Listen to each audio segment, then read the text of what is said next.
بسم اللہ الرحمن الرحیم۔ السلام علیکم ورحمۃ اللہ وبرکاتہ۔ امید ہے تمام سامعین خیر و عافیت سے ہوں گے۔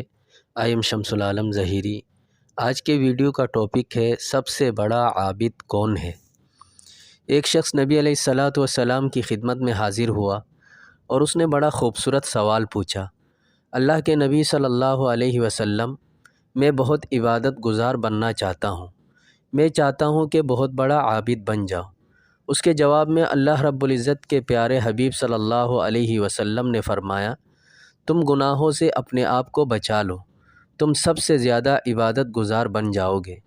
چنانچہ جو شخص اپنے پورے جسم سے گناہ سرزد ہونے نہیں دیتا، نہ آنکھ سے گناہ سرزد ہو، نہ زبان سے، نہ کان سے ہو، نہ شرمگاہ سے، اور نہ ہی ہاتھ پاؤں سے، بلکہ وہ اپنے تمام اعضاء کی حفاظت اور نگرانی کرتا ہے اور ہر وقت اس فکر میں رہتا ہے کہ میرے اس وجود سے اللہ رب العزت کے حکم کی کوئی نافرمانی نہ ہو، میرے اس 6 فٹ کے جسم سے نبی علیہ السلام کی کسی مبارک سنت کی روگردانی نہ ہو، تو ایسا آدمی لمبی لمبی نفلیں نہ پڑھے، راتوں کو نہ جاگے، لمبے مراقبے نہ کرے، اس کے باوجود یہ شخص ولایت کی روح کو بہت جلدی حاصل کر لے گا، کیونکہ یہ گناہوں سے بچتا ہے۔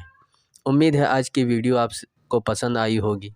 آپ سے ایک چھوٹی سی درخواست ہے کہ اگر ابھی تک آپ نے ہمارے یوٹیوب چینل العمر میڈیا کو سبسکرائب نہیں کیا تو جلدی سے سبسکرائب کر لیں۔ والسلام علیکم ورحمۃ اللہ وبرکاتہ۔